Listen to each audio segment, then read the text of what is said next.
ओम स्थापकाय च धर्मस्य सर्वधर्मस्वरूपिणे अवतारवरिष्ठाय रामकृष्णाय ते नमः। जननीं शारदां देवीं रामकृष्णं जगद्गुरुं पादपद्मे तयोः श्रित्वा प्रणमामि मुहुर्मुहुः। नमः श्रीयतिराजाय विवेकानंदसूरये सच्चित्सुखस्वरूपाय स्वामिने तापहारिणे। भगवान श्री रामकृष्ण देव, श्री माँ शारदा देवी एवं स्वामी विवेकानंद की कृपा से आज हम उपस्थित हैं और हमारे बीच उपस्थित हैं समस्त रामकृष्ण मठ और रामकृष्ण मिशन के उपाध्यक्ष परम पूज्य स्वामी गौतमानंद जी महाराज। मैं उनके चरणों में प्रणाम करता हूँ। सचमुच में हमारे लिए बड़ी प्रसन्नता का विषय है। ये पूज्य महाराज श्री का सानिध्य हमें प्राप्त हो रहा है। वे अत्यंत व्यस्त रहते हैं और आपको जानकर आश्चर्य होगा कि he is 95 years young, not 95 year old. 95 साल की उम्र में भी इतने वे यंग हैं। कल हम लोग स्टैच्यू ऑफ यूनिटी देखने के लिए गए थे तो एक छोटा बच्चा जैसा रहता है, अच्छा ये क्या है, उसको भी सुनना है, इसको भी सुनना है, हमको जल्दी वापस आना है, पर उनको हर एक वस्तु को इतनी सब कुछ जानने की इच्छा है। एक like inquisitive like a child and energetic like a young man, इधर उधर दौड़ रहे हैं। तो एक अद्भुत हमारे लिए रामकृष्ण देव, कई लोग बोलते हैं कि भाई आपके रामकृष्ण देव का क्या चमत्कार है। हम बोला यही चमत्कार है, 95 ईयर ओल्ड के हमारे वाइस प्रेसिडेंट दौड़ रहे हैं, और क्या तब चमत्कार चाहिए? ये भभूत निकल के आना वही चमत्कार है।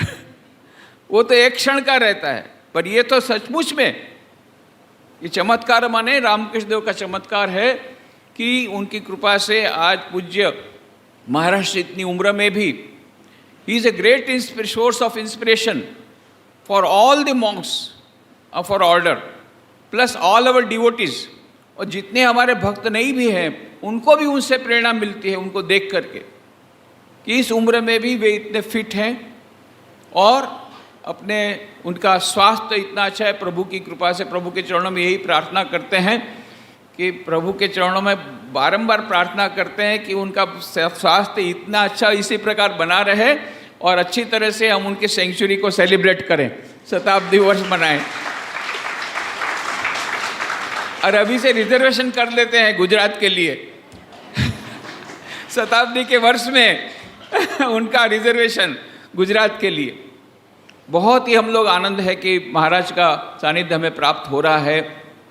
देश विदेश में कितनी जगह वे गए हैं और कि मैं उनको देख रहा हूँ, कितने 50 साल से देख रहा हूँ। 1969 में सबसे पहले उनको जब देखा, तब जितने यंग थे उतने ही यंग अभी भी हैं। 69 में उनको देखा था, जिस प्रकार का उनका फिगर था, जिस प्रकार से देखा था। बम्बई में उस समय थे वे, और उन्होंने कृपा करके मुझे वहाँ बम्बई आश्रम में रहने के लिए विशेष व्यवस्था कर दी थी। तब से लेकर उनके संपर्क में हूँ। और बाद में वहाँ पर नॉर्थ ईस्ट में जो उन्होंने ट्राइबल के बीच में काम किया, नारायणपुर में ट्राइबल के बीच में काम किया, ये सब हम लोग देखे हैं। कितना अधिक उन्होंने ट्राइबल्स के लिए भी काम किया, साथ साथ में जहाँ जहाँ गए वहाँ पर एक नई ऊर्जा का उन्होंने संचार किया। दिल्ली में भी रहे, सब जगह उन्होंने बहुत बड़े माइलस्टोन रखे हैं और एक प्रकार का यार्डस्टिक रख दिया, मेजरमेंट, कि इतना दूर तक आप जा सकते हैं। तो इस प्रकार का उनका जो रामकृष्ण मठ, रामकृष्ण मिशन के प्रति और रामकृष्ण विवेकानंद भावधारा के में उनका जो प्रदान है वो अनूठा प्रदान है। He is a great source of inspiration for all of us. हमारे लिए बहुत बड़ी प्रेरणा के स्रोत हैं। आज हम लोग जब यहाँ पर दिलाराम बंगलो में हैं, अभी जैसे इष्ट बयानी जी ने बताया कि पूज्य महाराज को वह एक प्रकार की फीलिंग हुई कि यहाँ पर वाइब्रेशन है। तो उसका एक दूसरा मैं एस्पेक्ट बताता हूँ कि हमारे रामकृष्ण मठ मिशन के उस समय के उपाध्यक्ष थे, बाद में 15वें अध्यक्ष बने स्वामी आत्मस्थानंद जी महाराज। वे जब उपाध्यक्ष थे लगभग 2003 की मैं बात बोल रहा हूँ। उस समय एक बार उन्होंने मुझे पकड़ा और उन्होंने कहा, देखो ये पोरबंदर तो भोजेश्वर बंगलो जहाँ स्वामी विवेकानंद थे वो तो मेमोरियल बन गया, उसमें भी उनका बहुत बड़ा हाथ था। वही 1976 में उन्होंने डिस्कवर किया था कि किस बंगले में स्वामी विवेकानंद 4 महीना रहे थे। वहाँ उन्होंने मार्बल प्लेग भी लगाया था और स्वामी विवेकानंद जिस कमरे में रहे थे वहाँ बहुत बड़ा ऑयल पेंटिंग लगाया था पोरबंदर में। उनकी बहुत इच्छा थी कि वहाँ मेमोरियल बने, तो वो 12 जनवरी 1997 को वो भोजेश्वर बंगलो स्वामी विवेकानंद जहाँ रहे थे रामकृष्ण मिशन को दे दिया स्मृति मंदिर बनाने के लिए। तो स्वामी जी बहुत खुश हुए थे, खुद उस समय जनरल सेक्रेटरी थे, वे खुद आए और बंगला का समर्पण जो उस समय के तत्कालीन चीफ मिनिस्टर थे उनके पास से उन्होंने ले लिया, बहुत खुश हुए। 2003 में उनको क्या सनक चढ़ी, अब मुझे पकड़ा एक बार, मैं गया था बेलू मठ, देखो तुमने भोजेश्वर बंगलो दे दिया, अब मुझे दिलाराम बंगलो दे दो बस, ताकि मैं निश्चिंत रूप से मर सकूं। तुम्हें आमा के दिलाराम बंगलो दिए दो जाते आमी निश्चिंत मरते पारी। मैंने कहा महाराज आप इतने जल्दी मरने वाले नहीं हैं, आप मुझे आमी तुम्हार लेक्चर चाहिए ना, आमी दिलाराम बंगलो चाहिए, हमार पॉकेटे आसे जे आपनाके देवो। मैं तो उनके पास ज्वाइन किया था इसलिए मेरे साथ मीठा झगड़ा होता था, पर वो छोड़ेंगे नहीं, जब भी मिलते दिलाराम बंगलो दे दो, दिलाराम बंगलो दे दो। बड़ा मुश्किल है, मैं कहाँ से दिलाराम बंगलो, गवर्नमेंट गुजरात से गवर्नमेंट से प्राप्त करना मुश्किल से तो भोजेश्वर बंगलो मिला। फिर मुझे याद आया कि हम लोगों ने भूकंप राहत कार्य किया था बहुत बड़ा, 20 करोड़ रुपए का भूकंप राहत कार्य किया था गुजरात में। तो उसमें 81 स्कूल बिल्डिंग बनाई थी और 6 कॉलोनी बनी थी, उसमें से 3 कॉलोनी और 37 स्कूल हम लोगों ने पोरबंदर जिले में बनाए थे। उसमें से एक कॉलोनी का उद्घाटन करने के लिए तत्कालीन मुख्यमंत्री गुजरात के नरेंद्र मोदी आए थे। उन्होंने अपने प्रवचन में कहा था कि मैं पूज्य आत्मस्थान जी महाराज पास बहुत जाता था और मेरा उनके साथ संबंध रहा है और रामकृष्ण के साथ मेरा संबंध पुराना है। ये मुझे याद आ गया बस। तो फिर जब महाराज आए थे गुजरात में, उनके साथ मैं नरेंद्र मोदी की बात करा दिया फ़ोन पर। उन्होंने कहा नरेंद्र मुझे बंगला दे दो। फिर उसके बाद में मैं गया तो मुझे उन्होंने यही कहा, नरेंद्र मोदी ने, मैं आपके हाथ में नहीं दूंगा, मेरे गुरु आएंगे आत्मस्थान जी महाराज बड़ौदा, तो मैं उनके हाथ में दूंगा। तो मेरे को पता था वो ऐसा बोलेंगे, इसलिए पहले से ही मैंने ये व्यवस्था करके उसी समय मैंने फ़ोन में बात करा दी। बोले उन्होंने महाराज ने कहा मैं आऊँगा, सब तय हो गया। 18 अप्रैल 2005 को रामनवमी के दिन वो पूज्य आत्मस्थान जी महाराज पधारे, उस समय वाइस प्रेसिडेंट थे, और नरेंद्र मोदी खुद आए और ये बंगला समर्पित कर दिया। तब से यहाँ रामकृष्ण मिशन विवेकानंद मेमोरियल का प्रारंभ हुआ है।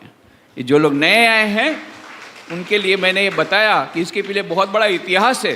जो पूज्य महाराज ने कहा स्वामी विवेकानंद यहाँ रहे हैं, कितना बड़ा ब्लेसिंग हमारे पास है। स्वामी विवेकानंद कितनी जगह रहे, पर अनफॉर्चुनेटली ये सभी स्थान अभी खत्म हो गए, वे डिस्ट्रॉयड हो गए। वो बिल्डिंग चली गई है, कुछ बिल्डिंग अभी भी है, पर वहाँ अभी तक मेमोरियल नहीं बन पाए हैं। हम उसके लिए ट्राई कर रहे हैं। हमने गुजरात सरकार को कहा है जहाँ जहाँ स्वामी विवेकानंद, 3 जगह तो हो गए मेमोरियल, पोरबंदर, बड़ौदा और लिमड़ी, परंतु और कई जगह होने बाकी हैं। ये भी हमने कहा है। गुजरात टूरिस्ट सर्किट बनाने की बात गुजरात सरकार को हमने कही है, काफ़ी बात आगे बढ़ गई है। हम ऐसी आशा करते हैं कि जल्दी से भगवान श्री रामकृष्ण देव, माँ शारदा दी, स्वामी विवेकानंद कृपा से ये सब हो जाएगा। पर हमारे लिए बड़ी प्रसन्नता की बात है, आज हम उसी जगह बैठे हैं जहाँ स्वामी विवेकानंद खुद 1892 में 26 अप्रैल से लेकर के 22 अप्रैल से लेकर के 26 अप्रैल तक 1892 वो यहाँ पर रहे, और 1892 26 अप्रैल को उन्होंने पत्र लिखा। जो जूनागढ़ के दीवान हरिदास बिहारी देसाई जो उनके साथ संपर्क में थे, बहुत गहरे संपर्क में थे, गहन संपर्क में थे, जिनको उन्होंने 13 पत्र लिखे थे, उनको उन्होंने लिखा था 26 अप्रैल 1892 स्वामी विवेकानंद लिखते हैं, इसी दिलाराम बंगले में बैठ करके उन्होंने पत्र लिखा था उनको, जूनागढ़ के दीवान जी को, कि दीवान जी आपके मित्र मणिभाई जसभाई जो कि बड़ौदा के उस समय दीवान थे, आपके मित्र मणिभाई जसभाई ने मेरा बहुत अच्छा आतिथ्य सत्कार किया है। मैंने रविवार की पेंटिंग देखी है, यहाँ की लाइब्रेरी देखी है। आज मैं बम्बई के लिए रवाना हो रहा हूँ। तो ये हमारे पास डॉक्यूमेंट्री एविडेंस है, ओरिजिनल लेटर हमारे पास रामकृष्ण मिशन में है, जिससे हम कह सकते हैं कि हाँ, यहीं पर स्वामी विवेकानंद रहे थे। ये उसका ऐतिहासिक प्रमाण है। तो हम लोग बहुत बड़े भाग्यशाली हैं। आज उसी दिलारा बंगलों में ये कार्यक्रम हो रहा है और समस्त रामकृष्ण मठ रामकृष्ण मिशन के उपाध्यक्ष पूज्य गौतम जी महाराज, हमारी उपस्थिति उनकी है हमारे बीच। मैं आप सब की ओर से फिर से पुनः पूज्य गौतम जी महाराज के चरणों में प्रणाम करता हूँ। धन्यवाद।